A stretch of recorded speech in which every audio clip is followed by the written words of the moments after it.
Assalamualaikum warahmatullahi wabarakatuh. Innal hamdalillah nahmaduhu wa nasta'inuhu wa nastaghfiruh. Wa na'udzu billahi min shururi anfusina wa sayyiati a'malina. May yahdihillahu fala mudilla lahu wa may yudlil fala hadiya lahu. Asyhadu an la ilaha illallah wahdahu la syarika lah wa asyhadu anna Muhammadan abduhu wa rasuluhu amma ba'd. Pemirsa Fatwa TV dimanapun Anda berada, Alhamdulillah kembali saya bisa hadir ke ruang siar Anda untuk bersama-sama bertafakuh fi dinillah, mendalami dan mengkaji agama Allah Subhanahu wa taala. Semoga waktu yang Anda lalui bersama saya pada program acara ini oleh Allah Subhanahu wa taala dicatat sebagai bagian dari suluk tariqi talabil ilm, dicatat sebagai bagian dari perjalanan kita, langkah yang kita kayuhkan untuk menggapai ilmu yang itu akan menjadi bekal kita menuju surga Allah Subhanahu wa taala. Man salaka tariqan yaltamisu fihi ilman sahhalallahu lahu bihi tariqan ilal jannah. Siapapun yang menempuh suatu perjalanan demi mencari ilmu, niscaya Allah akan mudahkan, Allah akan berikan imbalan berupa kemudahan menuju jalan ke surga. Dan semoga apa yang kita sampaikan pada program acara ini menambahkan iman, mengobarkan semangat berjuang, beramal dalam diri kita. Ikhwatul iman, pemirsa Fatwa TV yang semoga senantiasa dirahmati Allah Subhanahu wa taala. Kita masih bersama tema zakat. Di antara harta yang wajib dizakati adalah harta perdagangan. Karena para ulama telah membuat atau menemukan satu benang merah perihal harta-harta yang wajib dizakati. Walaupun secara kasat mata harta-harta yang wajib dizakati itu sangat berbeda. Misalnya yang pertama adalah harta pertanian atau hasil pertanian, kemudian hewan ternak, kemudian emas dan perak. Kemudian dari ketiga harta ini walaupun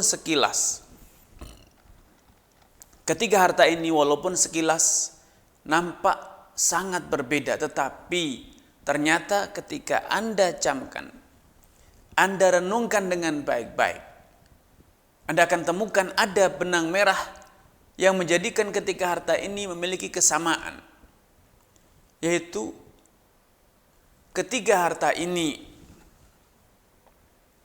adalah harta yang akan terus berkembang, harta yang akan terus berlipat ganda. Demikian pula benang merah ini ditemukan pada harta perdagangan. Karena tidak satupun dari kita yang meragukan bahwa pedagang ketika dia berdagang, berjual beli, maka dia sedang menginvestasikan, sedang mengelola hartanya agar berkembang menjadi banyak, agar berlipat ganda dengan keuntungan-keuntungan yang dia dapatkan. Tak ubahnya bagaikan orang yang menabur benih, bukan karena dia ingin membuang benih tersebut, tetapi ia dengan menaburkan benih tersebut di ladang, memiliki cita-cita, memiliki mimpi besar bahwa benih tersebut akan tumbuh dan kemudian menghasilkan panen yang berlipat ganda, yang melimpah ruah. Demikian pula para peternak.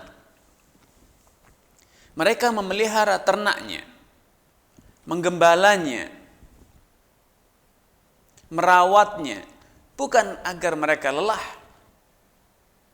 tetapi agar harta tersebut beranak pinak, berkembang biak, sehingga menjadi banyak.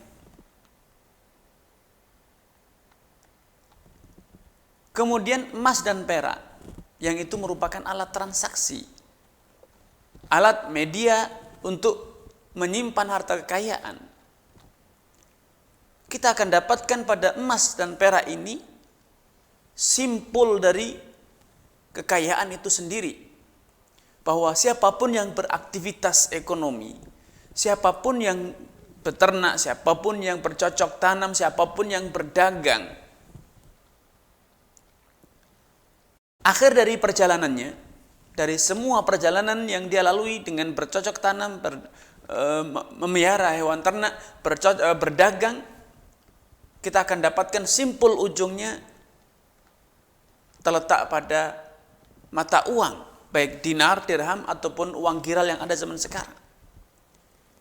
Mereka akan mengukur keberhasilan dari usaha ekonomi, aktivitas ekonomi yang mereka jalan itu ketika mereka berhasil mendapatkan kembali uang yang mereka semula belikan benih, belikan induk, atau mereka belikan barang dagangan, kemudian mereka berhasil menjualnya dan kemudian menyimpannya dalam bentuk emas, perak, dinar, dirham, ataupun mata uang yang ada di zaman sekarang. Ketika uangnya terus bertambah, itulah arti kekayaan yang sejati. Tetapi ketika seorang petani, dia bercocok tanam, yang dia tabur lebih banyak dibanding yang dia panen. Seorang peternak, ketika induknya lebih banyak dibanding anakan. Seorang pedagang, ketika modalnya lebih besar dibanding apa yang dia dapat, maka mereka adalah orang-orang yang sesaat lagi akan mengalami pailit. Karena itu, para ulama menemukan garis merah antara keempat harta yang wajib dizakati ini, bahwa keempat harta ini adalah harta-harta yang potensial untuk berkembang biak, menjadi banyak, berlipat ganda. Dan siapapun yang berhasil mewujudkan hal ini, yaitu melipat gandakan hartanya, menginvestasikan kekayaannya, mengembang biakkan hartanya, dan ternyata dia mampu melewati batas nisab, maka dia diakui atau tidak disadari atau dia telah menjejakkan kakinya di barisan orang-orang kaya, telah berhasil memposisikan dirinya, menempatkan dirinya di barisan orang-orang yang dikatakan kaya.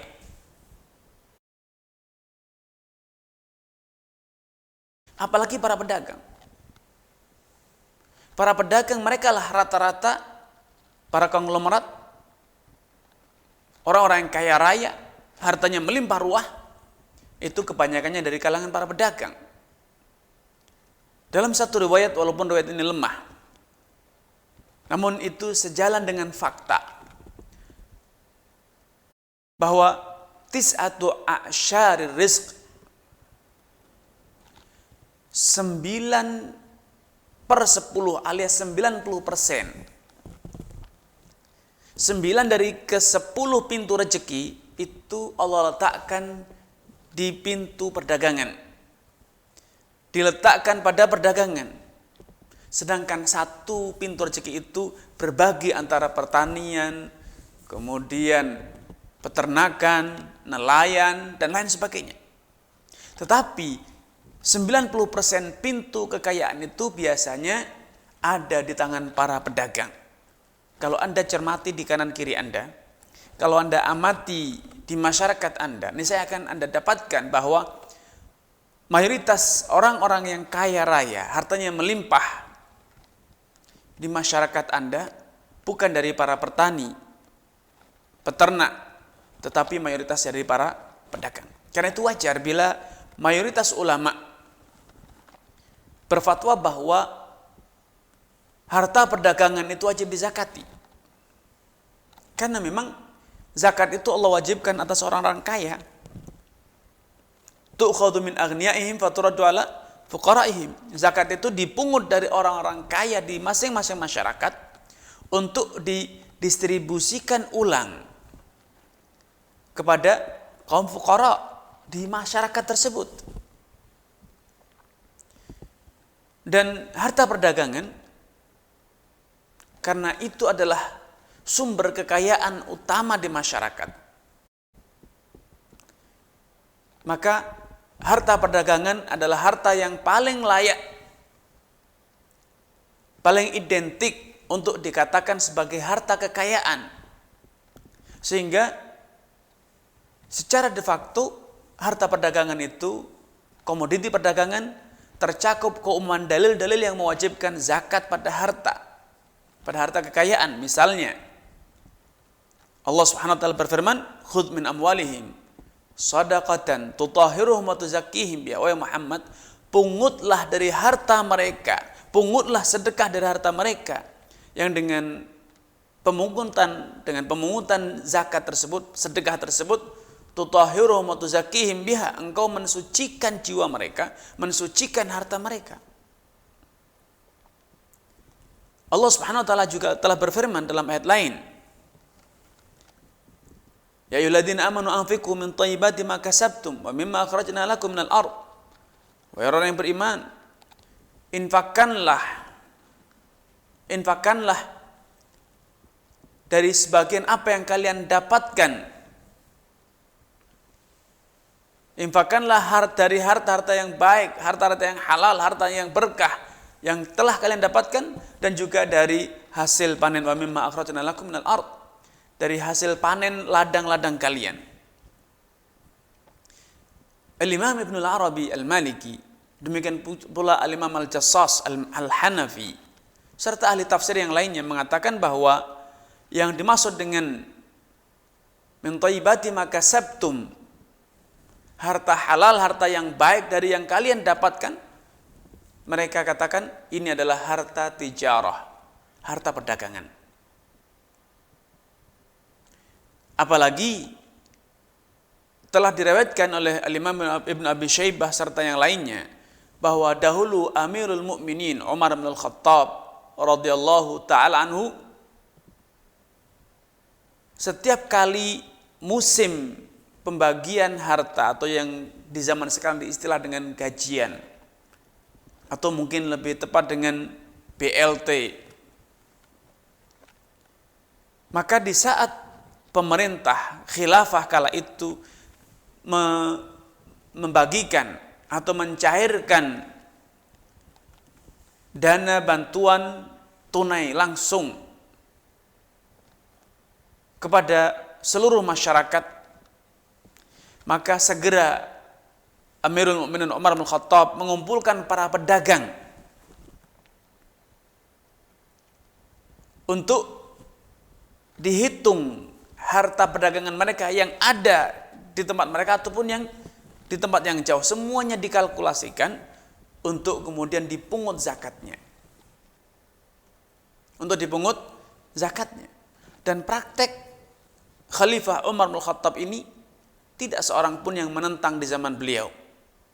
Sehingga kalau boleh disimpulkan, praktek memungut zakat dari harta perdagangan itu telah terjadi sejak zaman khalifah, telah diketahui secara valid, meyakinkan sejak zaman Khalifah Umar bin Khattab, tanpa ada yang mengingkarinya atau menyelisihinya. Dan itu bisa dikatakan sebagai ijma' sukuti, satu konsensus di kalangan para ulama, para sahabat di zaman itu. Karenanya tidak heran bila mayoritas ulama berpendapat bahwa harta perdagangan wajib dizakati walaupun harta itu sendiri sejatinya tidak dikategorikan sebagai harta zakat. Misalnya pakaian, tidak ada zakat pakaian. Misalnya properti, tidak ada zakat rumah. Misalnya otomotif, tidak ada zakat kendaraan. Ya.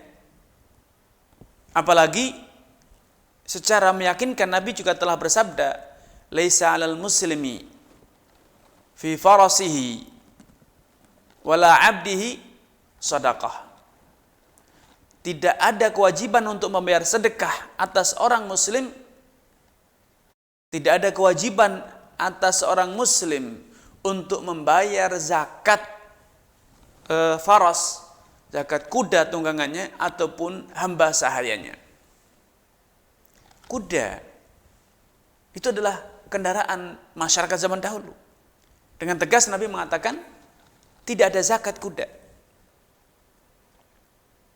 Namun demikian, ketika kuda dijadikan sebagai komoditi perdagangan, memang itulah perdagangan. Anda membeli kuda bukan untuk ditunggangi, tapi untuk dijual kembali agar harta Anda, agar dinar dan dirham Anda, agar rupiah Anda berlipat ganda.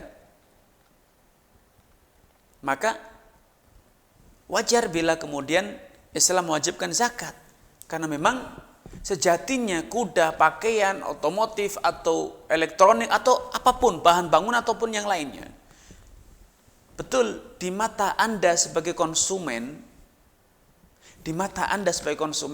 itu adalah kuda, itu adalah kendaraan, itu adalah komputer, otomotif, elektronik, pakaian serta yang lainnya.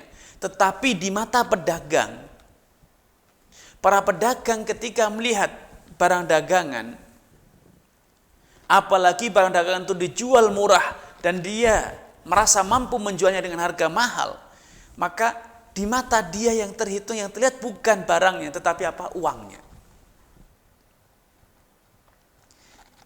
Di mata para pedagang, mereka tidak melihat hitungan benda, barang dagangnya satuan, 1, 2, 3, tetapi mereka melihatnya, membacanya, dan mereka mempersepsikan di dalam dirinya itu adalah uang yang sedang dia simpan.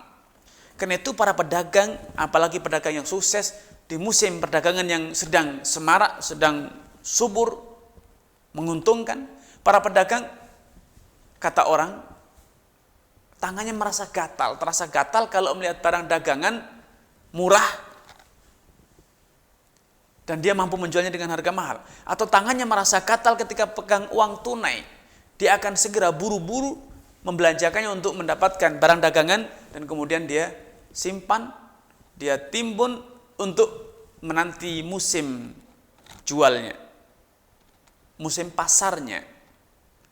Karena itu di mata para pedagang, sejatinya barang dagangan itu bukanlah barang tunggangan, pakaian yang dikenakan, rumah yang dihuni, tanah yang ditanami, bukan. Tetapi bagi mereka, di mata mereka, nampak semua itu satu, nampaknya satu, yaitu uang yang berlipat ganda.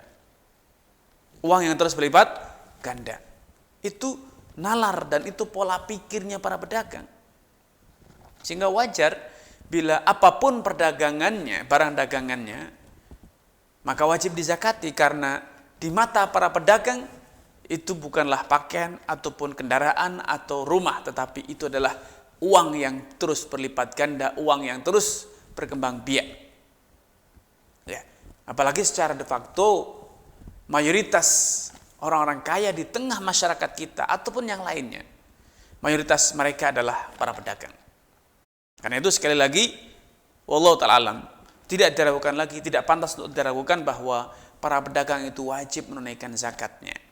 Sehingga di akhir haul, di akhir tahun, para pedagang wajib melakukan perhitungan aset perdagangan mereka, barang yang mereka perdagangkan. Kemudian digabungkan, dihitung ya, berapa barang yang mereka perdagangkan, digabungkan dengan uang tunai yang mereka miliki, emas perak yang mereka miliki. Kemudian nominalnya semua itu, nilai totalnya itu dikalikan 2,5%. Dan hasil pengalian itulah zakat yang harus mereka bayarkan. Namun pada kesempatan ini saya perlu memberikan satu perincian agar tuntas, tidak rancu dan tidak bingung. Bagi para pedagang, tentu untuk bisa menjalankan perdagangan mereka membutuhkan alat bantu. Semisal meja kursi, bangunan sebagai toko tempat perjualan, kendaraan untuk angkut, komputer dan lain sebagainya, rak-rak. Manakah yang wajib dizakati? ketahuilah yang wajib dizakati itu adalah barang yang berputar. Yang Anda beli untuk dijual kembali, bukan alat produksi, bukan alat untuk berdagang, melayani customer, tetapi barang yang berputar, barang yang Anda perdagangkan, Anda beli untuk dijual kembali. Adapun barang yang dibeli untuk digunakan sebagai alat transportasi, alat angkut, tempat berjualan, maka tidak dihitung. Tidak dianggap sebagai barang perdagangan, namun itu alat untuk berdagang, maka tidak dizakati. Kemudian yang kedua, yang perlu digarisbawahi di sini, ketika jatuh tempo Anda membayar zakat, maka Anda wajib menghitung, membuat kalkulasi semua barang dagangan yang ada di tempat Anda, yang sudah Anda miliki, yang sudah Anda beli dan belum sempat Anda jual. Ya, sekali lagi, Anda wajib menghitung semua barang yang akan Anda perjualbelikan, yang sudah Anda beli tetapi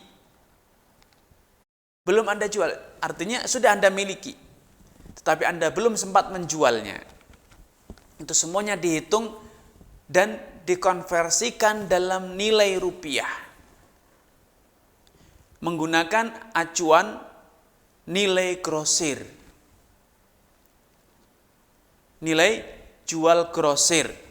Karena tentu Anda ketika membeli pun dalam jumlah besar dengan nilai grosir pula, maka penghitungan zakatnya pun berdasarkan nilai grosir saat Anda menghitung aset tersebut, mengkonversi barang dagangan Anda. Kemudian dari perhitungan tersebut Anda lanjutkan dengan dikalikan 2,5% dan hasilnya itu adalah zakat yang harus Anda bayarkan. Khotul Iman, pemirsa Fatwa TV dimanapun Anda berada, di antara hal yang sepatutnya ditekankan di sini bahwa dalam dunia perdagangan tidak ada yang bebas dari namanya rugi. Dunia perdagangan pasti pasang dan surut. Pasang dan surut. Kadang ramai, kadang sepi, kadang landai, kadang datar. Itu adalah suatu hal yang bersifat alami, natural. Maka kewajiban membayar zakat perdagangan bukan hanya di saat perdagangan Anda ramai saja, tidak. Selama barang perdagangan Anda nilainya melebihi nisab emas atau nisab perak, yaitu 85 gram emas atau 595 gram perak. Manapun nilai terkecil dari nilai perak ataupun nilai nisab emas, itulah nisab harta perdagangan Anda. Kalau agar lebih jelas, kalau nilai emas misalnya 85 gram itu senilai 40 juta, sedangkan nilai 595 gram perak itu adalah 20 juta, maka nisab perdagangan Anda 20 juta. Bila harta perdagangan Anda telah mencapai angka tersebut atau bahkan lebih, maka Anda wajib menunaikan zakat perdagangan Anda. Perdagangan tersebut resmi, memiliki surat izin usaha, memiliki tempat yang resmi pula, Anda punya toko sendiri, atau mungkin Anda pedagang keliling. Anda pedagang keliling ataupun tidak, selama barang dagangan Anda bila dihitung, bila dilakukan tutup buku kemudian dihitung nilai barang yang Anda perdagangkan itu mencapai satu nisab, maka Anda wajib menunaikan zakat. Ya, Anda wajib menunaikan zakat. Kemudian di antara hal yang patut untuk digarisbawahi, ditekankan pada kesempatan ini, bahwa perdagangan itu tentu sangat berbeda dengan orang yang memiliki aset untuk digunakan atau aset untuk disimpan. Dia tidak ingin berdagang. Tetapi agar penghasilan dia, gaji dia, atau hasil panen dia tidak habis terhambur-hamburkan, maka seringkali masyarakat membeli aset, misalnya tanah, misalnya barang-barang yang berharga yang bisa dijual kembali misalnya, atau rumah. Kenapa beli rumah? Ingin berdagangkah dia? Tidak, dia tidak ingin berdagang. Tetapi rumah tersebut dibeli, tanah tersebut dibeli untuk mengamankan hasil pekerjaan agar tidak habis terbelanjakan, ya. Maka niat seperti ini tidaklah menjadikan harta tersebut sebagai harta perdagangan. Walaupun secara de facto ketika Anda memiliki aset tersebut dan pada suatu saat datang orang yang menawarkan atau menawarnya dengan harga yang mahal, Anda akan menjualnya. Ya.